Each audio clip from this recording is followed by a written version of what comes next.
साहित्य हे समाज घडवण्याचे प्रभावी साधन आहे। त्यामुळे साहित्यिकांनी आपले लिखाण योग्य पद्धतीने करून समाजाला दिशा दिली पाहिजे। प्रत्येक साहित्यिकाची प्रतिभा या वेगवेगळ्या असतात, त्यामुळे साहित्य कृती वेगवेगळ्या प्रकारच्या निर्माण होतात। साहित्यात वेदना, दुःख, दारिद्र्य, विवंचना दिसली पाहिजे। समाज घडवण्याचे महान कार्य साहित्यिक करत असतात। जे साहित्य वाचाल, छापाल व विकले जाईल तेच साहित्य महत्त्वाचे आहे। साहित्याची चूल ही सतत पेटती ठेवली पाहिजे। आपला देश वेगवेगळ्या सामाजिक स्थित्यंतरातून जात आहे, यावर साहित्यिकाने प्रकाश टाकला पाहिजे। साहित्य समाजाचा आरसा असतो, असे मत फलटणचे तहसीलदार डॉक्टर अभिजित जाधव यांनी नाना नानी पार्क फलटण येथे आयोजित केलेल्या साहित्यप्रेमी सेवाभावी फाउंडेशन फलटण, वनविभाग फलटण यांच्या संयुक्त विद्यमाने आयोजित केलेल्या साहित्यिक संवाद साहित्य संमेलनामध्ये व्यक्त केले। अध्यक्षस्थानी ज्येष्ठ साहित्यिक प्राध्यापक महादेवराव गुंजवटे होते, तर प्राचार्य रवींद्र येवले, सामाजिक कार्यकर्ते युवराज शिंदे, संयोजक माणदेशी साहित्यिक ताराचंद्र आवळे, साहित्यिक सुरेश शिंदे, प्राध्यापक विक्रम आपटे, प्राध्यापक सुधीर इंगळे यांची प्रमुख उपस्थिती होती। डॉक्टर अभिजित जाधव पुढे म्हणाले की समाज एकसंघ कसा राहील यावर भाष्य केले पाहिजे। सर्वांनी एकत्र येऊन विधायक कार्य केले तर देशाचा विकास व्हायला वेळ लागणार नाही। यासाठी संवादाची फार गरज आहे। हा संवाद फलटणच्या साहित्यिक संवादामध्ये होतो ही बाब कौतुकास्पद आहे। त्यासाठी साहित्यिकांनी समाज भान जपले पाहिजे व निकोप समाज निर्माण केला पाहिजे। निखाऱ्यावरचा जाळ होण्यापेक्षा सुविचारांचा हार झालेले कधीही चांगले। अध्यक्षस्थानावरून बोलताना महादेवराव गुंजवटे म्हणाले की पहा, ऐका व व्यक्त व्हा, हाच या साहित्यिक संवादाचा महत्त्वाचा भाग आहे।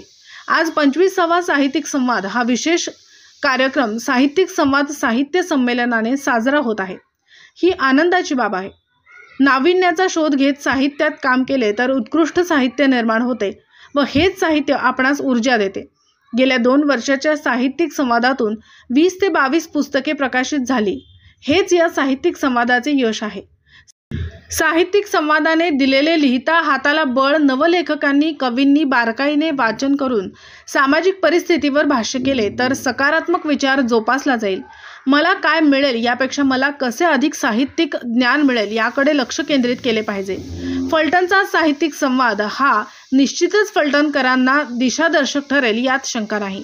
यावेळी कार्यक्रमाचे सूत्रसंचालन माणदेशी साहित्यिक व संमेलनाचे संयोजक ताराचंद्र आवळे यांनी केले।